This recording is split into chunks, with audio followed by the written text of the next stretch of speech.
Hi, I'm Alicia Passanisi, and welcome back. We're going to do something a little bit different today. I'm pretty sure my son is taking a nap right now, so I'm going to try to knock this out. Now, I am unsupervised again, um, but I'll try to keep it as brief and concise as possible. But, as always, if you have any questions, please comment, and I will get back to you as soon as I can. All right, but today, do you see him?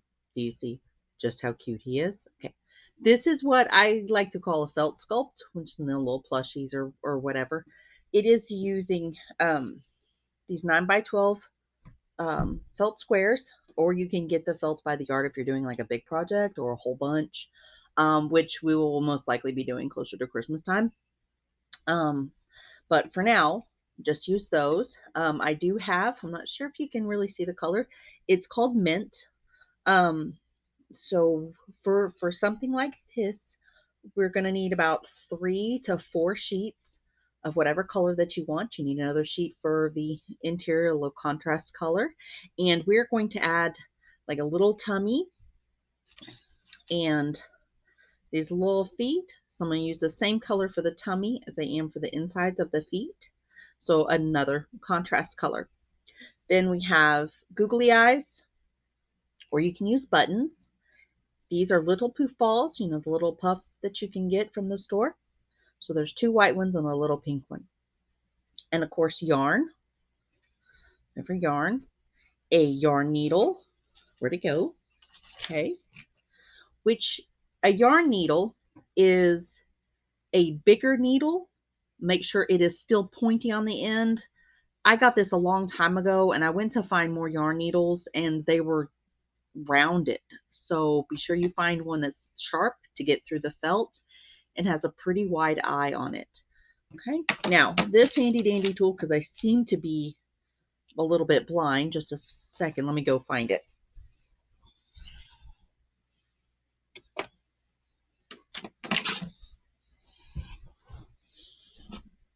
It was right in front of me. That's why I didn't see it.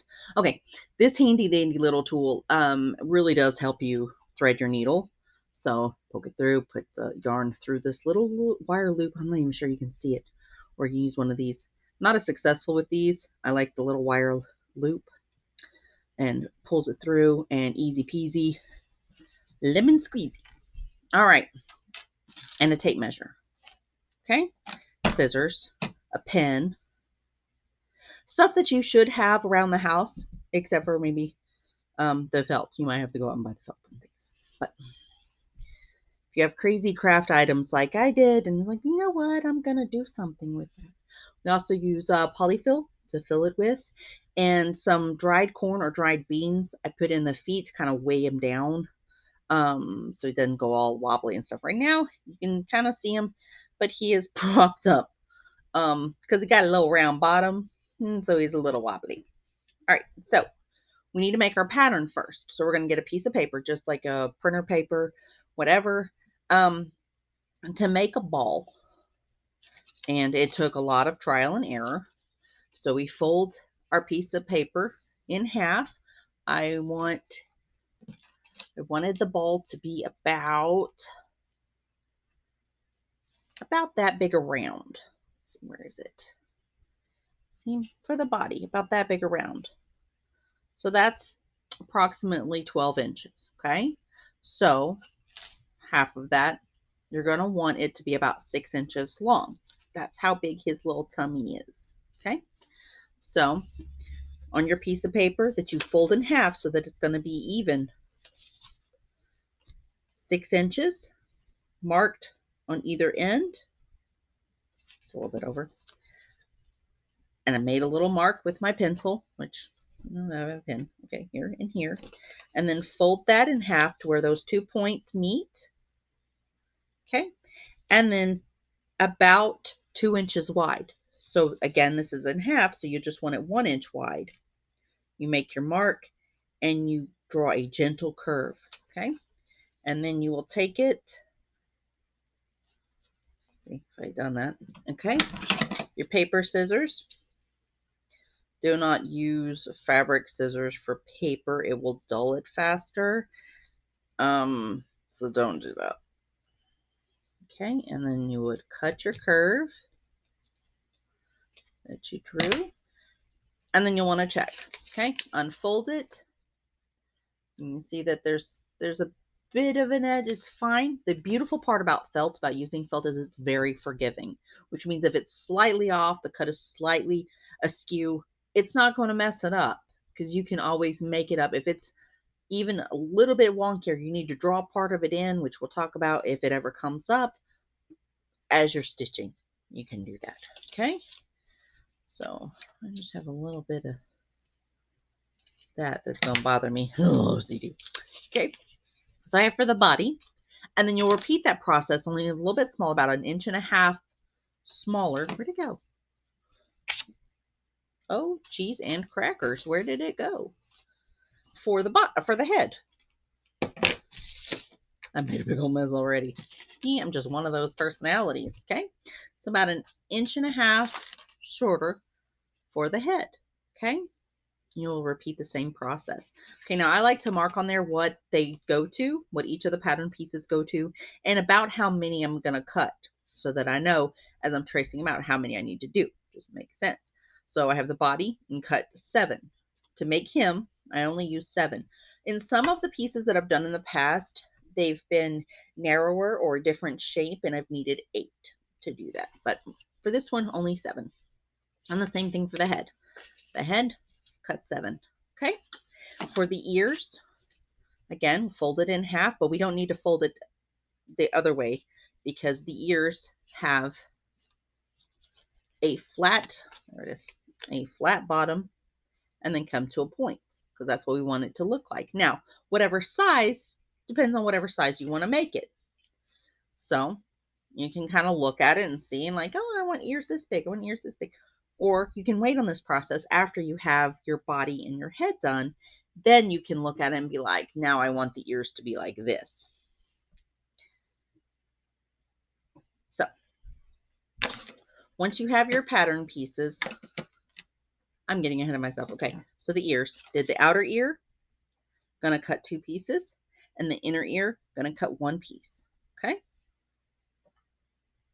so trace all of those out using a pen. Use a ballpoint pen.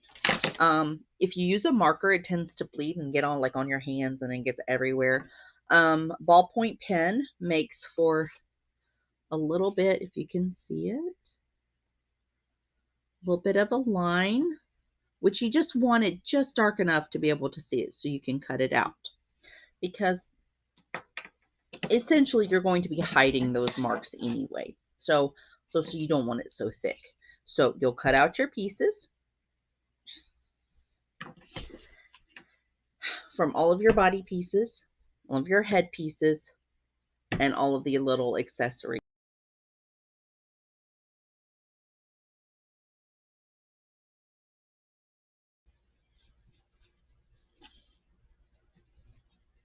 Okay, so here I am tracing a body piece.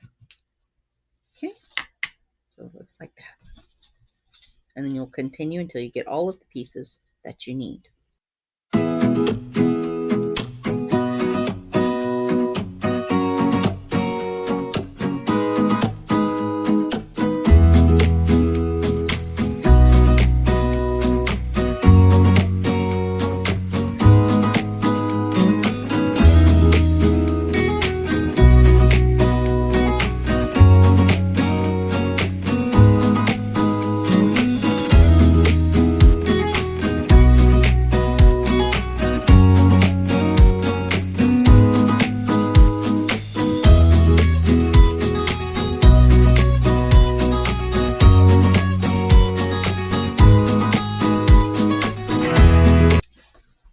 Okay, so I have all my body pieces cut out, and you'll repeat the same process for the head, for the little ears, for the tummy, for the feet, at your own pace, whatever you want to do. But you want to make sure that you have all of your body pieces together, all of your head pieces together. Okay, so we're going to start with that. You get the idea. All right, so first of all, I need to address something about yarn. yarns come in skeins. That's what they're called. Those little things that kind of look like this. What happened to this one? I honestly don't know. I think it might have been a tangle, and my kids thought it was the best idea to just cut. Um, but okay, my oldest daughter crochets, and she's like, no, you can just take it from the middle. Well, yeah, that's all fine and dandy if you're going to use the entire thing at once. But if, like me, you have this yarn, you use it for a project or two, you put it away, you come back, put it away, back and forth, it ends up looking like a hot mess, a tangled hot mess. I don't know what that was. So to keep that from happening, it is often recommended to roll it into a ball.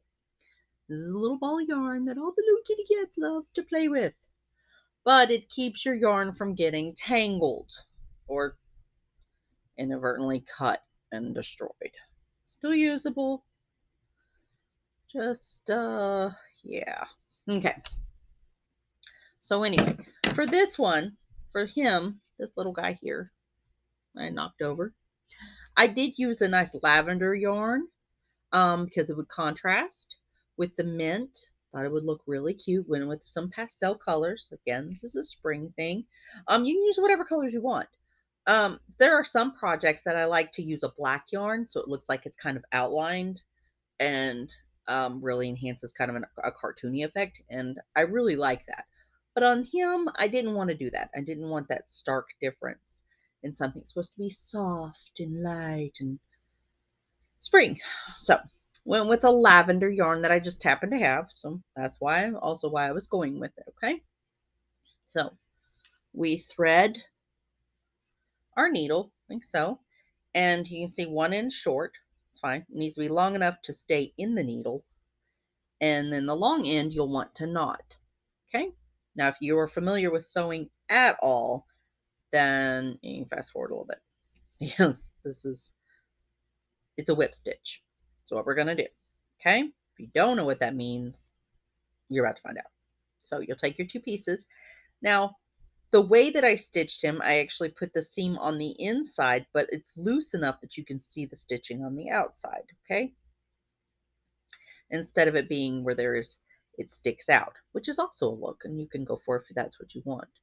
Now, you can see that these are not perfect cuts. These are not, honestly the best. Geez, I kind of rushed this one, but that's okay. It's okay. All right, so you'll start at one end, okay? And about the nails length from the edge, you want it about 1/8 of an inch. Just kind of gauge it, okay? Pull it tight. Now I'll put my two ends together and start your stitch, and you'll want to keep it as consistent as possible on how far from the edge and about how far apart your stitches are. It's not going to be exact. It's not going to be perfect. It's not supposed to be, okay? You're not a machine. All right, and you just keep going and repeat this whip stitch. You learn something all the way around.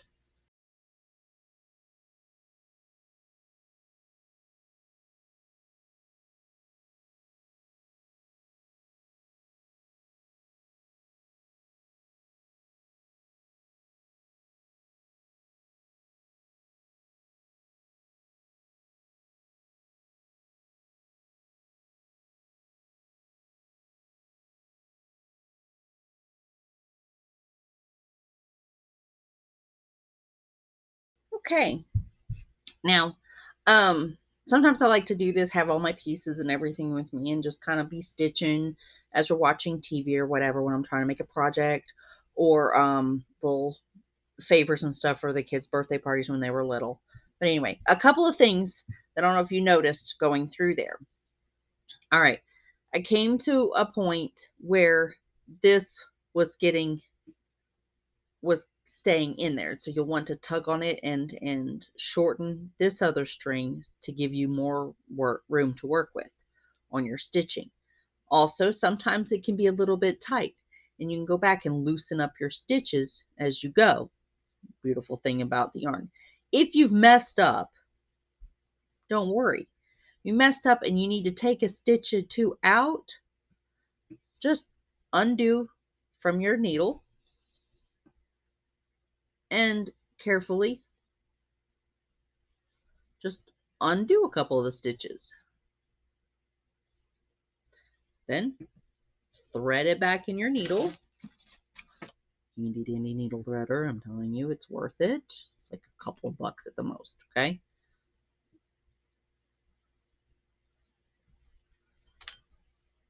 Boom!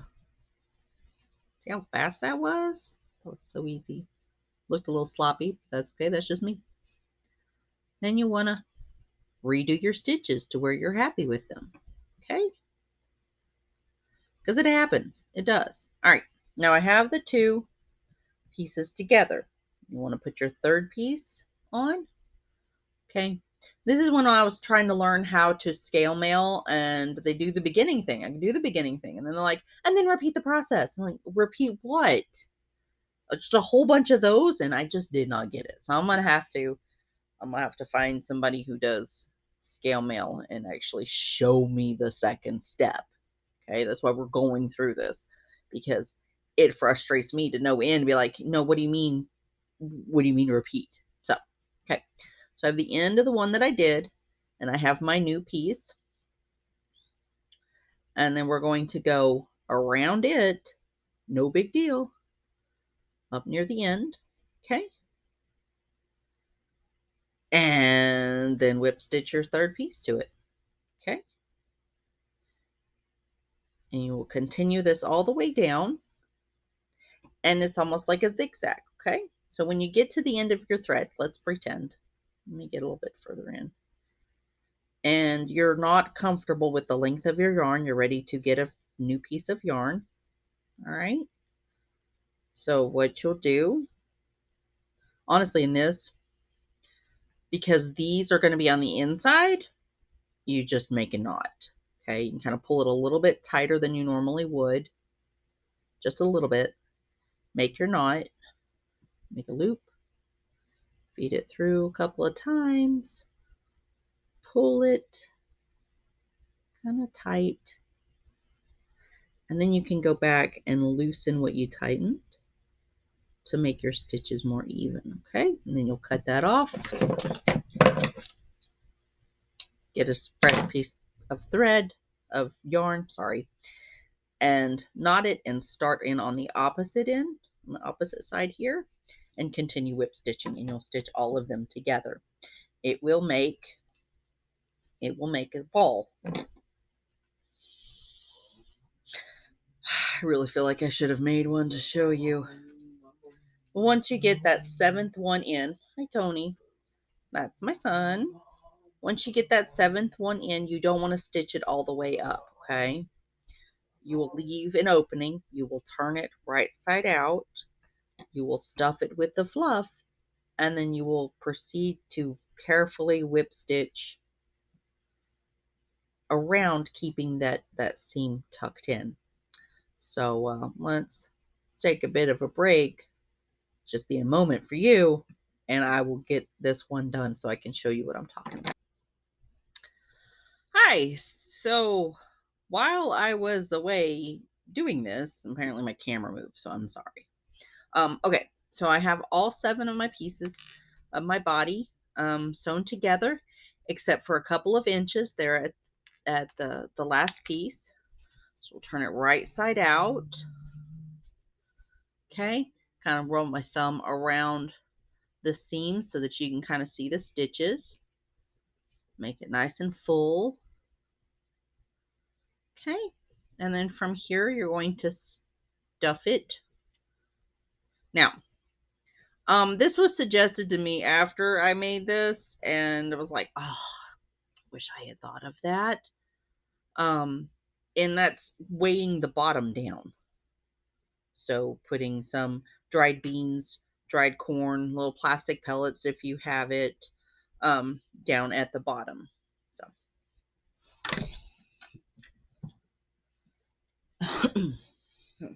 So I have my dried corn. You know, if I were able to think things through, I'd be unstoppable. All right, so we're going to put about this many in. Looks like that's a few tablespoons. All right, and then stuff the rest. Oh, my daughter's going to love editing this one. Okay, I have my fluff. All right, I'm going to take my fluff. Just a piece at a time. Stick it in there. The humming and singing you hear in the background is my son. He is dancing around in the house. So as soon as I stop with this, I'm going to go fix him some food. But for now, this is what we're doing. Okay, so have it fluffed enough. You see. All right. Now, I still have my yarn still attached from here, what I was talking about earlier of kind of whip stitching, but keeping the seam tucked in. Those were a lot of words, right? That's why I was like, okay, I just need to go ahead and make it and show you. I'm a visual learner. All right. Okay. So you see it ended on this side. So we're going to pull it up through that side and then over on the first side and just keep that going. You'll want to do about the same distance like you did before.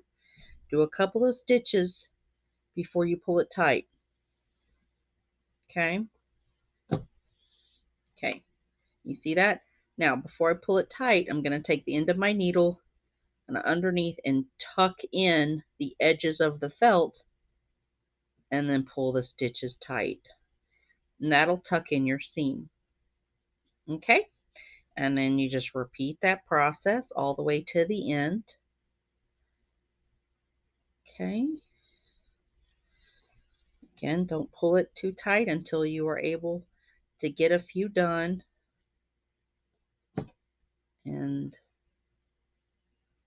can tuck it in.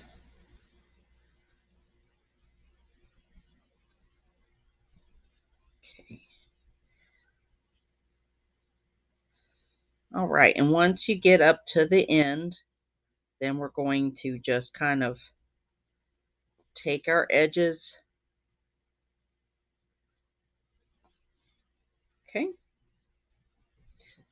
Here, see that other end? I forgot to tuck it in. It kind of makes a little poke thing, so you can kind of push it in, maneuver. Like I said before, felt is very forgiving. Okay.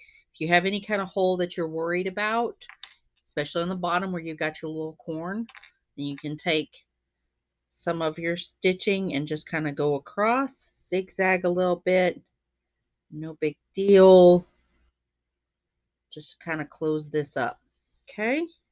Now you'll repeat this for the head. Do the same exact thing for the head. It's going to look like that, only smaller. Then you'll take the two. Hello.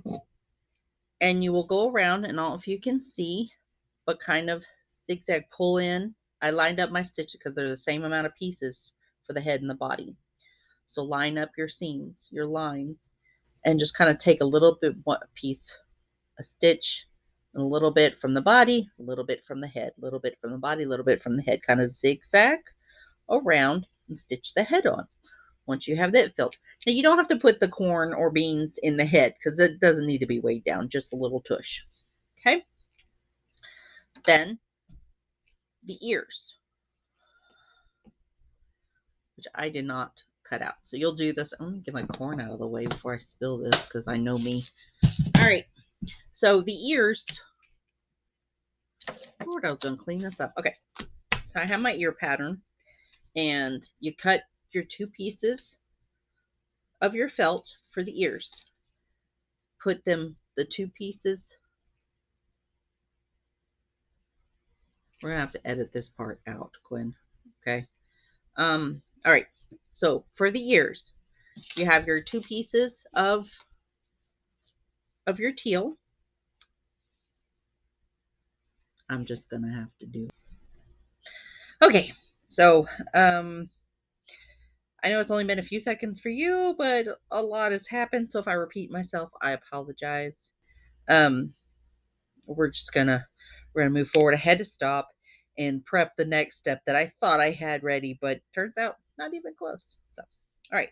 So after we have our bunny body, remember that we weighted the little tushy, and then you repeat the process except for the weighted part for the head.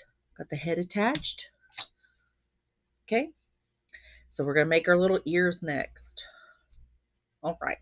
So I've cut out the pieces to that. So we have our 2 outside pieces. This is for one ear.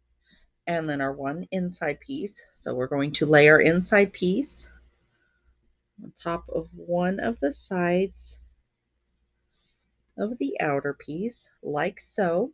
Okay. Now I have some pink yarn I was going to use for that. Again, you can use whatever you want. Okay. You remember how we made those patterns? They're in the beginning for the ears.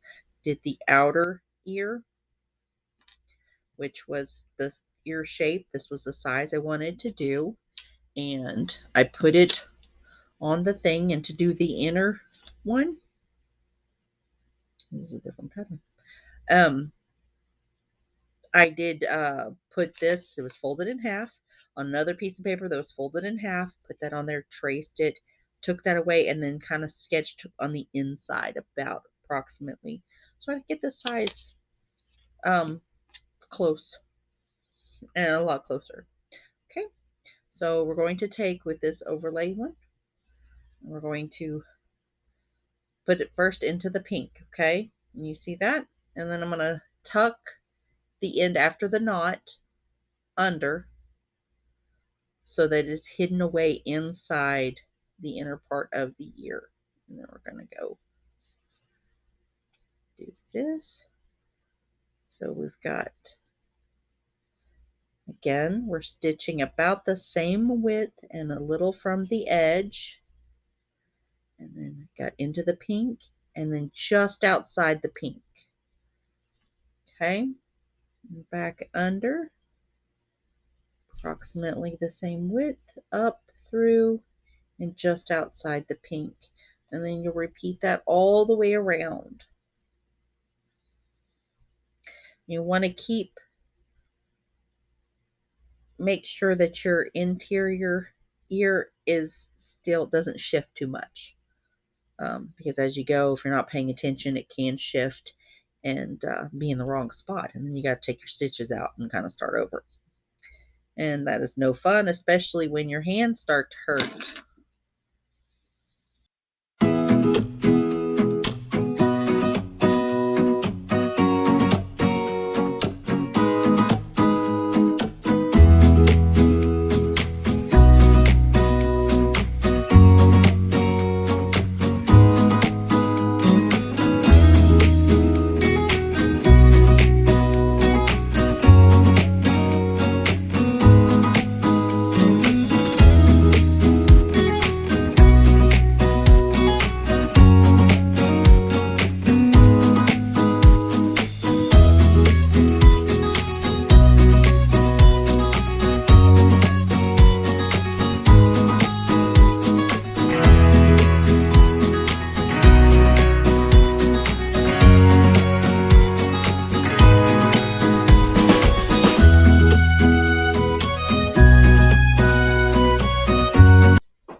Okay,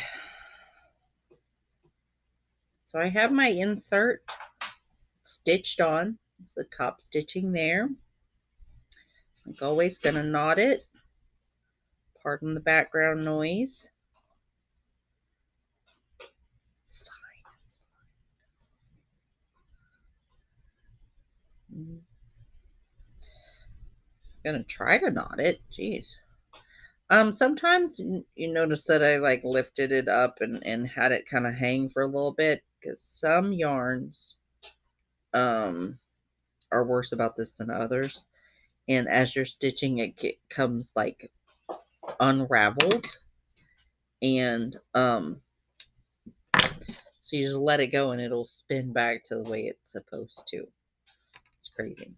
All right, so we have that, and then different kind of mentality from the body and the head is we're putting the front and the back of the ears together, and then we're basically going to do the same whip stitch but stitch around the outside edge so that it looks like this. So that's why this stitching, you can see, hopefully you can see, and my lighting isn't too harsh, that the stitching is more on the outside than on the inside.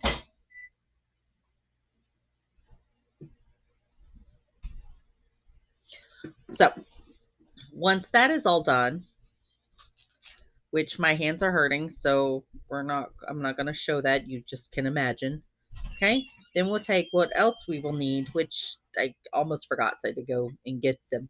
Pipe cleaners.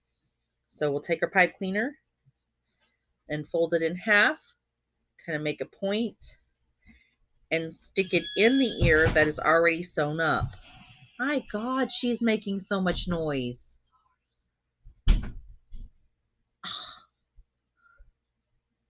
Yeah, kids. Can't live with them. Anyway. Okay, so if this is stitched on the outside, you can stick it up in there. Or, and I did have issues doing this with the original one because I waited until the end.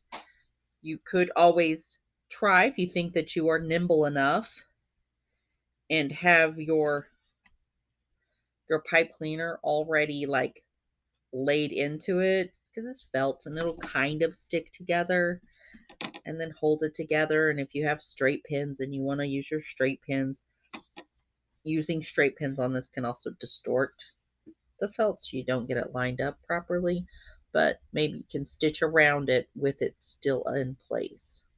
Okay, and then once that is done, once you have that all sewn together, then you can fold and tuck in the ends of your pipe cleaners up in it. Okay, so let's pretend that we have our ears done. We have both of them. Do the same thing for the second one. Okay, now you're going to stick the ear, you're going to place it on here, and you're going to take your needle and your yarn, and you are going to pick up this seam. Okay, so we have the center of our face. Went ahead and did that, and because there's 7, so there's an odd number, right? Okay, so I made this the center of the face. It's just easier to line things up that way. So we'll take one of the seams that goes this way, and we'll put the ear on it, and we have our needle and our yarn, and we're going to carefully stitch it around using that same process. Stitch it around along that seam, the front and the back, and then you knot it and you cut it, and then you repeat the process, lining it up so that it is even, and you get that on there. Now sometimes they're a little floppy, but if you have your head stuffed really well, then they'll stay up, and the pipe cleaner in the ears will allow you to mold them and bend them and make cute little shapes and stuff. Okay, so you have that done. Optional, I mean, he's cute. He's cute as he is. So you have that done. I was gonna jump ahead. Okay, we need to do our face, right? So we have this. And what I did was, you can sew them on with like a needle and thread, but I just used hot glue. Okay. And wow, this light really is harsh. I apologize. I really hope this video isn't a complete waste because of my stupid lighting. Anyway, so I have 2 white puff balls, which you can get from the craft store, just glued onto the little face. Again, those seams. So it's on the, you can see the seam here. Okay, the seam there. So there's 2 little puff balls for the little cheeks. And then a pink one was glued onto the top, squished down as close inside as possible. So it was like squished down. And then the eyes, I used googly eyes because it's fun. Just a couple good words. Words. They're very hard. And then the googly eyes, just again, centered. You have that. Now, his cute little tushy. So this is just the white yarn. When I showed you, I had the white yarn and everything. And you can get a big puff ball. You can get a bigger one and just stick it on. That's the easiest way, but I wanted to see if I could do this. So to do that, we just took our white yarn, and yes, this is a mess. Like I said before, they thought they were helping. And what I did was just rolled it. I can't remember how many times. Something like 40 times. And then wrapped it around the middle. Okay. And tied that off really tight. And then cut the edges. And then it makes a poof. So you get 40 to 50 rolls of the yarn to get that. And then you tie it off in the middle. Again, I'm repeating myself, I know. Tie it off in the middle just as tight as you can. And then when you cut it and it'll kind of flare out. And then from there you can stitch it on. You can see I stitched it to the center seam. So it's the center of the back right there. The center seam, and stitch that to it so that it stays. Kind of made it a little low, which pushes him forward a little bit. So that was a mistake on my part. To get it fluff like this, just take a brush and just kind of gently, carefully, you can brush out your yarn. Make it a little fuzzier. Okay. Okay. One other thing is I decided that this little bunny, he needed a tummy. So to make this tummy, I did like I do the pattern so that they're so it's symmetrical. As the folded the piece of paper in half and then drew my little shape and inadvertently made a little egg. It's perfect. So what you'll want to do is lay it in there, center it, and do the overlay stitch on top of this. So it's a little more difficult once it is once it's already stuffed and everything, but it's not impossible. Okie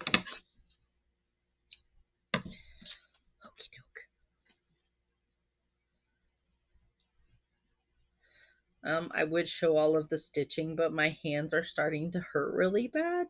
And that is unfortunate. So take your breaks. It's a beautiful part about this. You can set it aside, just like any crochet project, which I don't crochet, but any project like that, that you can just make sure you don't lose your pieces. Okay. So you start anywhere on here. I'm going to start here in the middle. Because that's where I start everything, just in the middle. Go from there. Okay. Put that in to begin with and tuck that under, just like what we did with the inner part of the ear. And you're going to grab a little bit of the body just outside of the tummy and pull the stitch in just inside. Okay. I'm going to try to again evenly space it. It's just for aesthetics. Since you see the stitches on this, it's more important to try to make it even and concise, especially if you have a little bit of OCD. So otherwise it's going to bother you. I used to be even worse about that, so much so that I'd have to redo a project because a stitch would be wrong. And so my husband was like, is anyone going to notice? I noticed. It's like, I wouldn't have noticed if you hadn't pointed it out. Okay. So you see how that's going? And then you will continue that all the way around, just like always. Pull a little bit tight, make your knot, tuck that knot, cut the extra, tuck that knot up underneath and hide it, and then you'll have a little tummy. Now, the optional thing that I've said before are the feet. Look at this little cute little bunny feet with like little bunny toe beans. So because my original one was not weighted on the bottom, I went ahead and weighted the little feet. Now to make this pattern, it was folded in half, and you come up and make the one toe and then half the toe. Okay, unfold it, make sure that it looks right.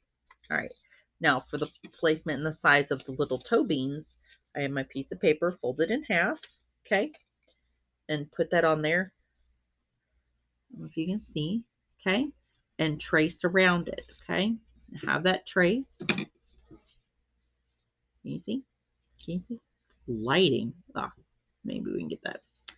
Okay, so from there, I can look at it and be like, okay, I want my toe bean this size and the little center foot pad to be that size. And then you can draw it out, cut it out. I have mine already done, okay, in these tiny little toe beans. And I traced them onto the purple because that's what I wanted the little tummy to be. So have those, cut them out. And like we did for the interior of the ear, you sew them on, okay? And you sew the front side to the back side. My little bunny is hiding everything in front of me. Okay. So once you have those pieces on, then you sew the front to the back. I started here and went around there. That way I could fill it with some corn because I wanted my feet weighted. Filled it up and then finished the stitch. Tied it in the knot, tucked the knot inside. Okay, that's what you do for that. And from there, we can attach this foot to him by lining it up with that seam in between those seams in the front. Wherever you want to place it, just make sure it's even on both sides and just attach it. You stitch it to it with your needle and your yarn back and forth a few times. If you've ever put a button on, it's similar to that. And then you can have your little feet on your bunny. Okay. You know what? I think we might be done. So there he is without his little feet. I have to attach his feet, and I'll show you a picture of it after I'm done with that. So again, I think the lighting is harsh, and I do apologize for that. I'm in a different room, and for some reason it feels brighter than earlier. And I don't know. Anyway, so this is our little bunny. It can be for Easter. It can be for a little kid. It can be part of a centerpiece. You can also take these basic shapes and this basic concept to make all sorts of cute little animals. You can change the shape of the ears and you have a puppy or a kitty cat. Making a different tail. There are pipe cleaners that are really thick. They are called something else. I can't remember, but they're in with the pipe cleaners, but they're like super thick. So you can get just one of those and cut it to a length to make your little kitty cat tail. So I think for Halloween and stuff, we might do a few of those, like a little black cat, and as well as our bats, which I'm super excited about doing. So yeah. So like I talk about, and probably will talk about in every video, your basic shapes. You start with your basic shapes and you go from there. And if you can get that concept in, then you can make just about anything. And I really believe in you, and I believe that you can do it. And if you don't think that you're creative, I disagree. I think everyone is creative, and I want to prove that to you. So all you got to do is try. And thank you for joining me this time for Little Bunny. And I hope I did not miss a step. This has been kind of crazy today, getting all of this to put together. So if I did, if you have any questions, please feel free to reach out and I will get back to you just as quick as I can. And I'm learning too. I'm learning how to do this and how to teach these things in a way that most people will understand, because my brain doesn't work the same way that a lot of people's brains work. So until next time,